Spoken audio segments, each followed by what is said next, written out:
Estamos en Huancayo, en la casa del doctor Vladimir Cerrón Rojas, para Telecable y por supuesto en asociación con Onda Digital Televisión.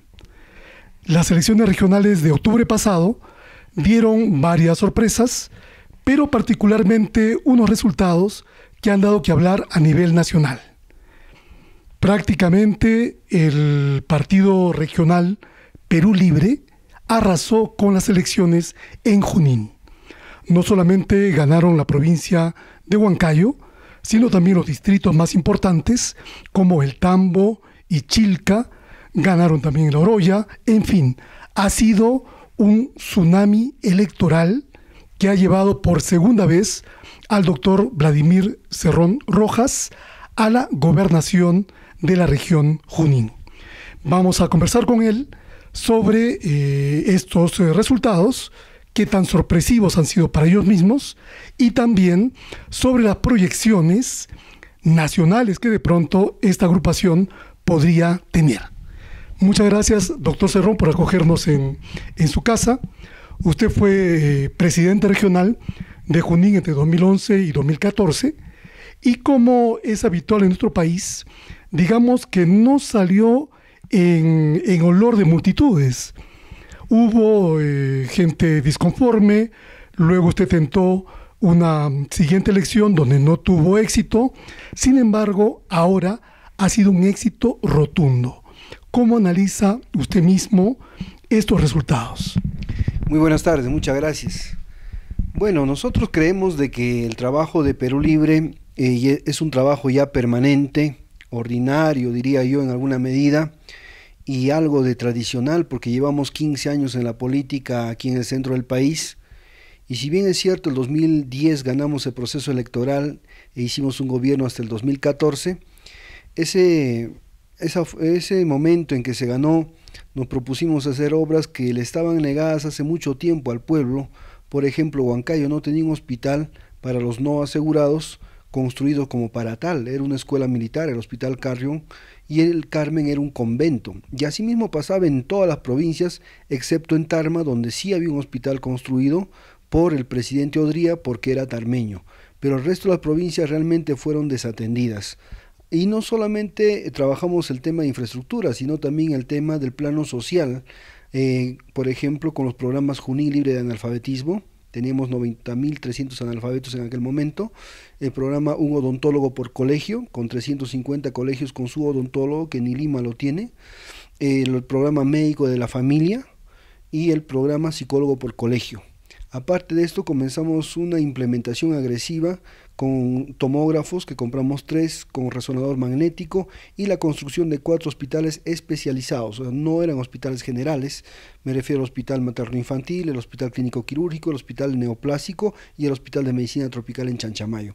Entonces, esto hizo de que el pueblo vuelva a tener la confianza en la política, y para el año 2014, donde concluye nuestro primer mandato, donde habitualmente un gobierno que sale ya pues deteriorado, ¿no? Con Perú Libre no pasó eso. Perú Libre pasó a una segunda vuelta. El primer puesto llegó en 28% y nosotros llegamos en 26%. Entonces, es posible que se pudo haber ganado el 2014, sino que se sucedieron 2 asesinatos en Satipo, del cual nos culparon: el asesinato del líder Villasana y del alcalde electo Edgar Ceballos, lo que balanceó este contrapeso a favor del adversario político, que nos gana por escasamente 12.000 votos. Es decir, se perdió por algo pírrico. Sin embargo, el gobierno entrante defraudó totalmente, porque desestructuró los programas sociales que te he mencionado, no entregó absolutamente ni una sola obra, una sola no entregó, y no culminó obras grandes que nosotros empezamos, que se demandan años en su construcción, como por ejemplo el puente Comuneros, que es bastante famoso. Entonces, la gente, al ver esto, emite un voto también de revancha, un voto de reivindicación, y decide apoyar nuevamente a Perú Libre, y Perú Libre no es que haya estado ajeno a la política todo este tiempo, ha estado trabajando en su organización, no solamente regional, sino también nacional, porque en ese trance de que no estuvimos en el gobierno, inscribimos el Partido Nacional. En tal sentido, ya regresamos a esta contienda electoral regional en este año 2018, donde para nosotros el triunfo honestamente no fue ninguna sorpresa, porque ya 2 meses antes uno puede palpar la temperatura popular cuando camina, conversa, escucha el sondeo, ve que el ataque de los adversarios es al unísono, entonces te atacan por algo, y así que estábamos confiados de que íbamos a pasar la primera vuelta, ¿no? Y así se hizo, y bueno, pues la sorpresa de este proceso electoral, te diría, es que tenemos 5 provincias ganadas y cerca de 38 distritos, aspecto que no se dio en mi primer triunfo el 2010, donde no teníamos ninguna provincia y escasamente tuvimos 13 distritos, es decir, el voto más fue por un tema de persona que por estructura partidaria, aspecto que ya se da en este caso. Sí, yo creo que eso es lo que está haciendo que los analistas a nivel nacional vean con interés el fenómeno de Perú Libre. Usted ha ganado en esta ocasión con 36% de la votación, obviamente no hay necesidad de segunda vuelta. Hay que recordar que el 2010 usted gana con 33% de la votación. Esto le da a usted una proyección nacional. Obviamente usted estará el 2021 todavía al frente de la gobernación de Junín, pero nada impide barajar la posibilidad que usted podría estar tentado a una suerte de candidatura presidencial, doctor Cerrón, en vista de que la izquierda, digamos que identificada en Lima, el Frente Amplio, el Nuevo Perú, no las tienen todas consigo, algunos tienen que rendir cuentas por lo que fue la gestión de la señora Susana Villarán en el municipio metropolitano de Lima, el congresista Marco Arana, mucho más ligado a Gregorio Santos que usted mismo. Entonces, hay quienes piensan que usted podría ser una figura que proyecte una nueva izquierda a nivel nacional. ¿Eso está pasando por su cabeza, doctor Cerrón? Bueno, nosotros al haber inscrito el partido el año 2016 en el mes de enero, y ese mismo año las elecciones fueron en abril, así que hubo un tiempo muy corto como para que el partido pueda tener una representación sólida en una candidatura nacional. Inscribimos sí la candidatura nacional, pero más fue como una especie de estrategia como para que el partido pueda asentarse, pueda tener un primer paso de exponerse ante el electorado, ¿no? Pero obviamente sabíamos que no podríamos haber pasado la valla porque llevábamos escasamente 2 meses antes en cuanto a la inscripción, y eso obviamente no alcanza ni para una campaña local, ¿no? Entonces, pero sí, como dicen, metimos la nariz. Entonces, ¿qué sucede para este periodo? Para este periodo decidimos reforzar nuestras bases a nivel de la región central del país. Es por eso que postulamos nuevamente al proceso electoral regional de Junín y obviamente ganamos. Ahora bien, nosotros estaremos hasta el año 2022.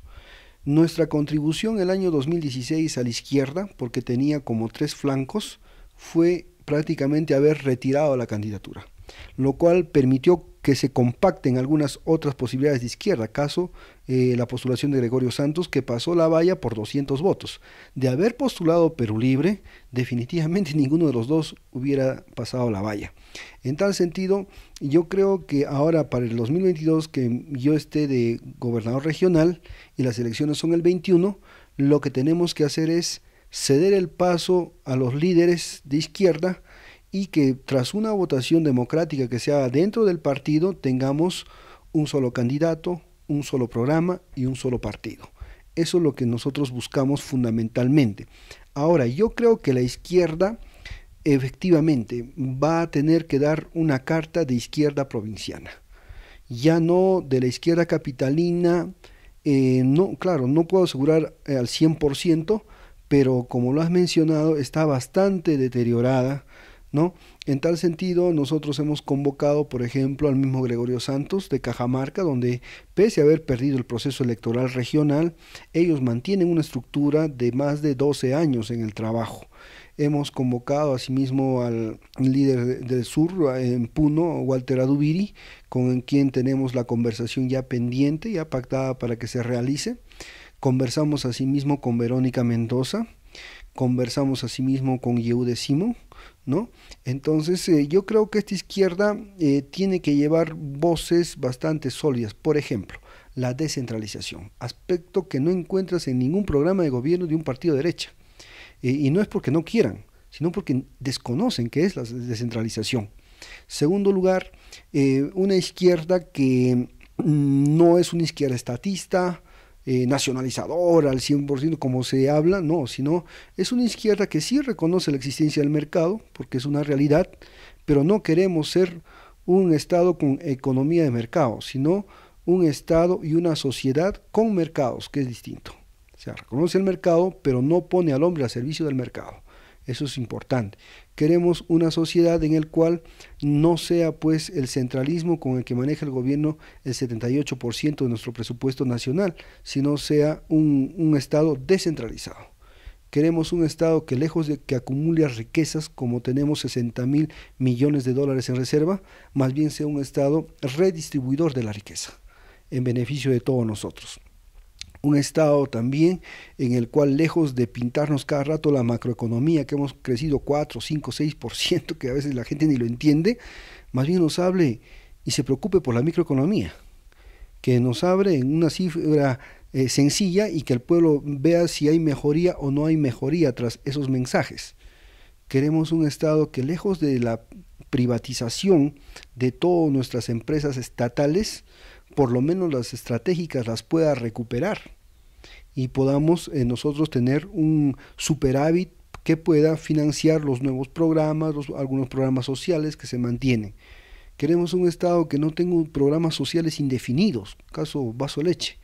Nosotros queremos un Estado que sí tenga sus programas sociales, pero con un tiempo de caducación, tiempo prudencial en el cual el Estado haya resuelto la causa que ha originado la necesidad de ese programa social. Caso contrario, no tendría ninguna meta de solucionar sus problemas. Entonces, nosotros sabemos que la izquierda, lejos de buscar diferencias, tiene que buscar puntos de cohesión, porque hay izquierdistas que vienen de sindicatos, hay otros que vienen de luchas universitarias, otros que vienen como nosotros de movimientos regionales, hay otros que vienen también de ONGs, nos guste o no, nacieron ahí, no tienen la culpa, tienen una visión, hay otros que vienen ya inclusive exguerrilleros como Héctor Béjar, que nos puede dar mucha información de su experiencia, ¿no? Hay otros que vienen ya, que han nacido en las mismas curules parlamentarias, como el legado que haya podido dejar Javier Escanseco, por ejemplo. Entonces, yo creo de que la izquierda es múltiple, tiene muchas aristas, que si nosotros nos podemos diferenciar o a poner criterios ideológicos, obviamente nunca vamos a consolidar. Nosotros vamos a consolidar tras una amalgama, y esa amalgama no es el criterio ideológico ni político, sino es el criterio programático.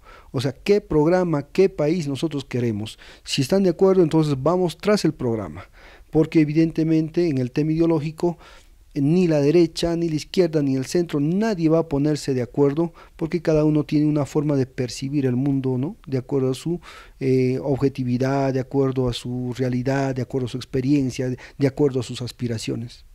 Sí, efectivamente yo he notado, doctor Cerrón, que tanto usted como la mayoría de candidatos de Perú Libre, particularmente aquí en la región Junín, obviamente, han tenido un discurso muy abierto, es decir, se han cuidado mucho de proyectar una imagen de izquierda estatista, de izquierda, digamos, inspirada en el chavismo o de pronto en el mismo Evo Morales, ¿no? Esto obviamente le daría a usted y a su agrupación mucha ventilación, pero recordemos también que el drama de la izquierda en el Perú ha sido el hecho de no haber podido mantenerse cohesionada, ¿no? Por la diversidad. Por ejemplo, yo que ahora observo la izquierda desde Huancayo, veo que no se parece mucho a los caviares de Lima, en realidad.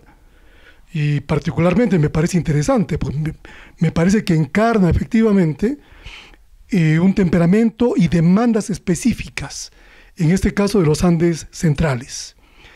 ¿Cómo haría usted para, no sé si convertirse un poco en el cohesionador de todo este conglomerado de izquierda, o para convertir a Perú Libre en una agrupación que pueda jalar y además mantener integrados a estos elementos de izquierda tan diversos?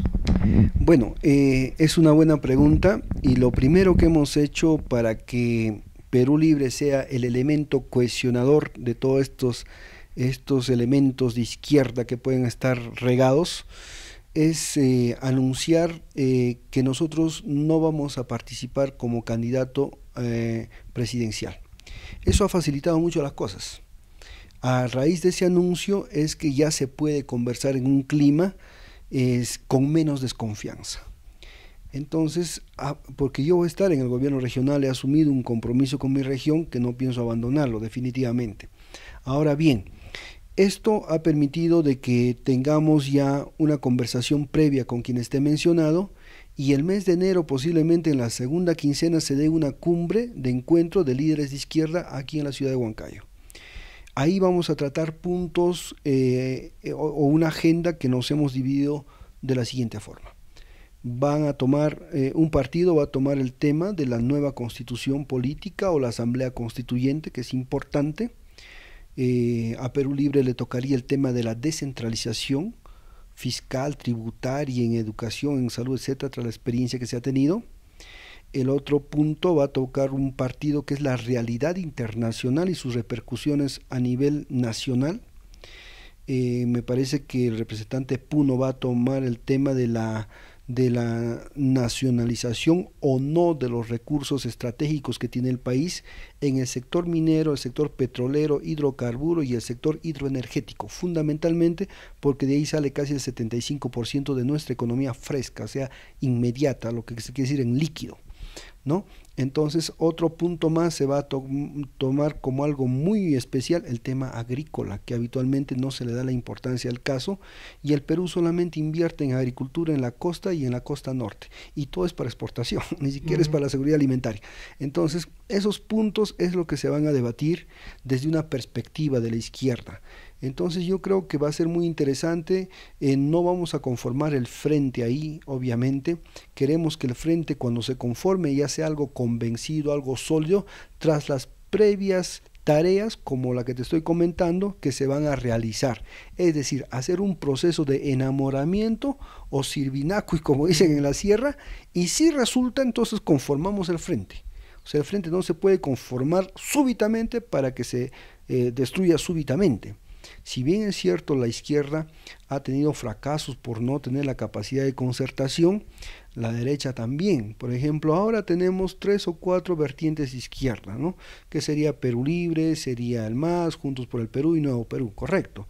Pero tenemos 19 partidos de derecha, pero a los de la derecha nadie los molesta diciendo que se dividen, que también es causa del fracaso de la derecha, obviamente, ¿no? Porque la derecha tampoco no ha tenido la capacidad de compactarse. Entonces, lo que queremos llevar es eso, un mensaje de concertación, un mensaje de no ambición, y además quien tenga pues el honor de representar a este frente de izquierda tiene que saber también los riesgos que se corren de no ganar un proceso electoral, de que no entre la cabeza pero entre el cuerpo en la plancha parlamentaria, que para nosotros es bastante, porque así el Perú profundo tendría una bancada de izquierda realmente que pueda poner su postura. Aspectos que nosotros no vemos. Por ejemplo, yo no veo una bancada que reclame que le devuelvan el derecho al subsuelo a las comunidades, o una bancada que diga que la consulta previa tenga un carácter vinculante y obligatorio, una bancada que defienda la lengua materna en cada uno de los estamentos, una bancada que diga que dé la razón o la facultad de crear un diseño curricular regional propio a cada gobernador en dependencia de su realidad histórica, porque si no hay identidad vamos a tener alienados, y eso es lo que está pasando en el Perú, y tenemos gente que no conoce su realidad y nos representa. Por ejemplo, un congresista que diga que no sepa quién es el brujo de los Andes y represente a Junín, realmente es una vergüenza, o un congresista del norte que no sepa quién es el caballero de los mares, ¿no? Entonces no queremos caer en eso, queremos mejorar, o una bancada que diga, pues señores, ¿cuándo vamos a acabar con el analfabetismo en este país que estamos con 2.700.000 en el siglo y en la era del conocimiento? O sea, no tenemos eso. Necesitamos una voz más contundente que nos lleve inclusive a la descentralización fiscal, descentralización tributaria, una bancada que le diga al gobierno, bueno, pues ya que los gobiernos manejan la pequeña y la artesanal minera, es momento en que le pasemos facultades para que controlen la mediana minera, mientras el gobierno nacional controla la gran minera. Algo así, porque caso contrario no vamos a hacer nada. Yo ponía el ejemplo de que, por ejemplo, si Huancavelica manejara los recursos que genera la central hidroeléctrica del Perú, que le da al 75% del Perú energía, si fuera un estado autónomo, federado, ese país, esa región hubiera salido de la pobreza. O Piura, si hubiera manejado sus recursos petroleros descentralizados, no se hubiera inundado. O si nosotros manejáramos, por ejemplo, las utilidades que genera Toromocho, no necesitaríamos ni siquiera ir a Lima, ¿no? Entonces, cada región se ha constituido porque hay una base económica que lo sostiene. Cada departamento, por ejemplo, Cusco, el gas de Camisea, es para que ya no haya pobres. Por eso nosotros tenemos un lema en el partido que dice, no más pobres en un país rico. Somos un país muy rico. Para ponerte un ejemplo, la SAU del Perú, que es la que más gana en el Perú en utilidades, ha declarado a América Economía una utilidad de 730 millones de dólares, seguido por la minera Hierro Shogun y seguido por la corporación Cerro Verde. He hecho una sumatoria de las utilidades de estas tres mineras y equivale al presupuesto anual de 24 gobiernos regionales, de los 25 que son. Esto es sin contar ¿qué cosa? Yanacocha, Antamina, Toromocho, Quellaveco, gas de Camisea, Pozo 53, nada de eso, sin contar inclusive las utilidades, que hay un sector que gana más que la minería, que es el sector de las comunicaciones, o sea, Telefónica Móvil, Telefónica Perú, ¿no? Que son los que tienen más ingresos económicos, es increíble. Entonces, sin contar eso, ¿qué sería si contamos eso? Y eso es solamente adjudicándonos el 30% que es nuestro impuesto a la renta. ¿Qué sería si invertimos la proporción donde el 70% que ellos se lleven ahora sea para el Estado y el 30% que se quedaba el Estado ahora sea para ellos? Todos dicen, no, se van a ir los empresarios, es una barbaridad. Yo diría que no se van a ir los empresarios, se van a ir los delincuentes que vienen a asaltar este país, pero los empresarios se van a quedar. Y eso es lo que pasó en Bolivia, ¿no? Bolivia cobra el 82% de utilidades y el 18% se queda con el transnacional y con todos esos negocios, y por eso han regresado después de 4 meses cuando inicialmente se fueron. Entonces, este es un país que tiene mucho potencial económico y que lamentablemente hay un sector oligárquico que se lleva todas las utilidades, y hay un medio que es pues la concentración de medios que se encarga de adormecernos conjuntamente con la educación oficial y también con la religión. Entonces, estos tres elementos conducen a que el pueblo esté prácticamente adormecido o en una fuerza de tradición de llevar las cosas, como decía Hildebrand, con una gran capacidad de resignación. Bueno, usted, doctor Cerrón, ha rescatado una expresión que había quedado en el olvido en los últimos meses, que es la concentración de medios. Porque el sector visible de la izquierda desde Lima, que estuvo, digamos, un poco señalando esta anómala concentración de poder en un grupo en particular de medios de comunicación, ya se olvidó del tema, porque aparentemente se han asociado en el antifujimorismo, ¿no?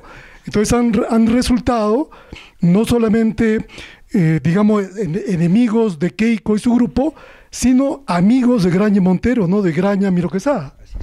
Tienes toda la razón, y obviamente que este grupo que antes atacaba la concentración de medios y hoy se ha allanado, se ha alineado, es que nunca estuvo en contra de la concentración de medios en el fondo, porque acuérdense que el presidente de este sector o de este grupo era pues o sigue siendo el presidente de la Sociedad Interamericana de Prensa, y según Rafael Correa, la Sociedad Interamericana de Prensa es un órgano financiado por la CIA.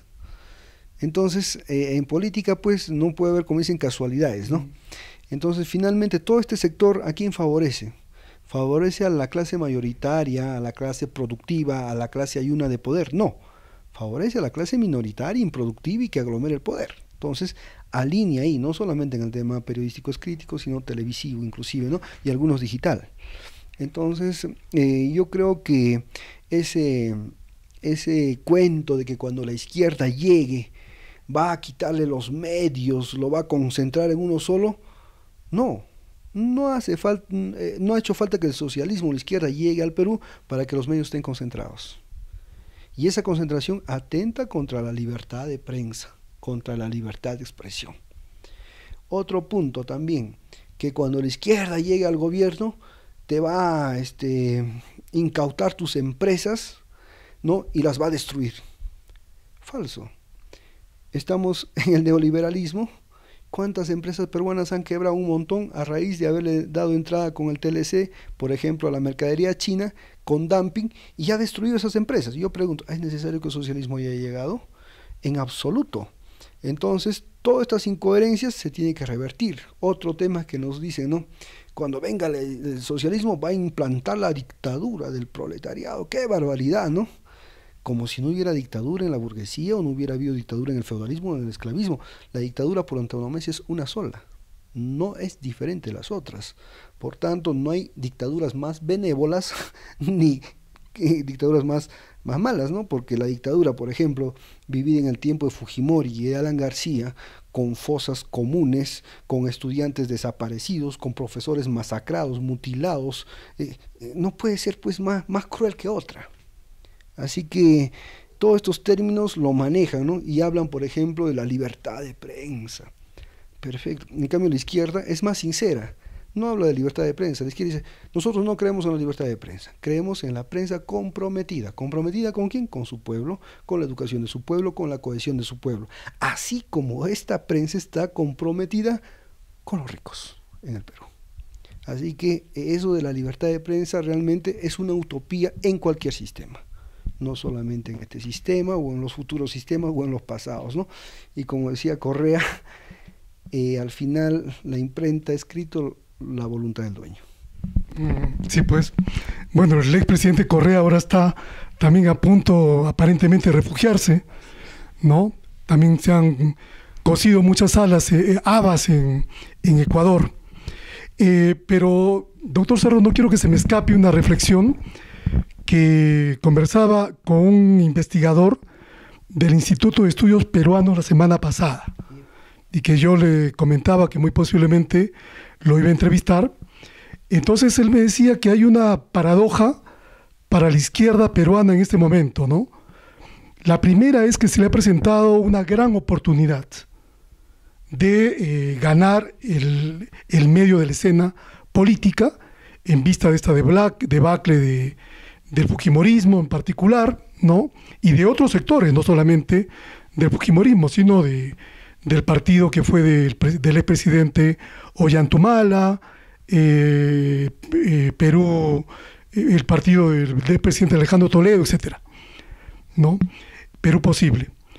Pero él me decía que el otro problema de la izquierda era que en este momento el escenario internacional regional es desfavorable por la pérdida del Partido de los Trabajadores en Brasil, por los procesos que tienen estos líderes de izquierda en marcha, etcétera, ¿no? Y él me decía que otro de los problemas era que la izquierda no había sabido disputar en buena lid el electorado popular que tenía con el fujimorismo, ¿no? Que en realidad él veía que era una misma base social, la que le correspondía al fujimorismo y a la izquierda, ¿no? ¿Cómo usted podría superar esa dicotomía? Bueno, yo creo que hay algo que la izquierda históricamente ha subestimado, que es la comunicación. Y eso te digo también en autocrítica. Si bien el gobierno hace obras, no es suficiente. El gobierno hace obras, pero el partido tiene que crear la conciencia social afuera. Y muchas veces los cuadros del partido acaban dentro del gobierno y no trabajan afuera. Y eso es una de las cosas que pasó en Ecuador, por ejemplo. Y también yo creo de que, bueno, Correa, si bien es cierto, es cercano al socialismo, yo más lo veo como un social cristiano que puede haber caído en su propia contradicción, porque él proclamó la revolución ciudadana y cuando una revolución llega a Palacio es para quedarse, no es para irse cada 5 años. Así como la derecha en el Perú se ha quedado, ya va a ser 200 años dentro de poco. No hemos tenido ni un solo gobierno de izquierda en toda la vida republicana del Perú. ¿Usted no cuenta ahí el proceso revolucionario del general Juan Velasco Alvarado? Velasco más bien yo lo veo como un social nacionalista o un social chauvinista, como quieran decirlo, ¿no? Igual a Ollanta, un nacionalista, y el nacionalismo por antonomasia, según el diccionario Real Central de Filosofía, es una ideología puramente de derecha. No tiene nada que ver con la izquierda. La izquierda, por el contrario, es internacionalista. Por eso es que Fidel manda médicos, beca extranjeros, o se gana el pleito con Argelia, con Angola, con Panamá, con Granada, ¿no? Con Nicaragua, etcétera. Es internacionalista. Pero que porque el nacionalismo más bien es de derecha, que se encapsula en una falsa imagen de que tu país es lo máximo, ¿no? Inclusive envenena a las masas, ¿no? Porque el único momento en que te dicen hermano nacional, con nacional, patriota, los ricos, es cuando hay guerra. Nos hacen ver a un mismo nivel, como si estuviéramos al mismo nivel, pero no, más bien en una crisis la sociedad expresa su real estructura de clases, donde los pobres van a la guerra y los ricos se ponen a buen recaudo. Pero nos hacen creer con una idea falsa de patriotismo, ¿no? Como para ir a combatir, como si fuéramos iguales, y obviamente eso no pasa. Pero bueno, Maduro, por el contrario, si bien es cierto, uno puede tener cuestionamientos a algunas políticas que tiene al interior de su país, sí ha comprendido que la izquierda cuando va a quedarse. Y esa es la razón por qué no lo han derrocado, porque amó sus milicias, etcétera. Lo mismo que hizo Fidel, ¿no? Fidel fue a quedarse, no fue a salir, lo mismo que está haciendo Ortega, quizá. Pero entonces quienes caen en el mismo cuento de la democracia, que me van a volver a elegir, mira, fíjate qué ha hecho la derecha en Ecuador. Y recuperó el poder y metió un referéndum en el cual Correa nunca más puede ser presidente de la República hasta hoy en día. Entonces, ¿cuál es el mensaje? Que la derecha va a quedarse. Punto. Entonces, esa es la lección que le faltó entender históricamente a nuestro amigo Rafael. Quiere decir que el actual presidente de Ecuador, usted lo consideraría un traidor. Definitivamente, Lenín Moreno es un traidor, ¿no? Porque ha devuelto prácticamente las centrales hidroeléctricas a la oligarquía que existía con Bucaram, por ejemplo. Está permitiendo nuevamente la instalación de los norteamericanos en la base de Manta, que Correa los había desalojado por un tema de soberanía militar. Ha permitido la relación y la apertura con países que siempre han saboteado el gobierno de Correa, ¿no? Ha quitado ciertos beneficios sociales. Ecuador está en una crisis y en una persecución en este momento. Tal es así que Jorge Glass, encarcelado, una persona bastante culta, y yo tuve la oportunidad de dialogar con él más de una hora ahí en Carondelet, en el Palacio, muy amigo de los peruanos, una visión internacionalista, no había ningún chauvinismo antiperuano en ese señor. Y bueno, pues las persecuciones se pueden camuflar de justiciables en algún momento, ¿no? Porque nunca va a haber una sentencia que diga te sentencio por persecución política, obviamente se tiene que camuflar en algo.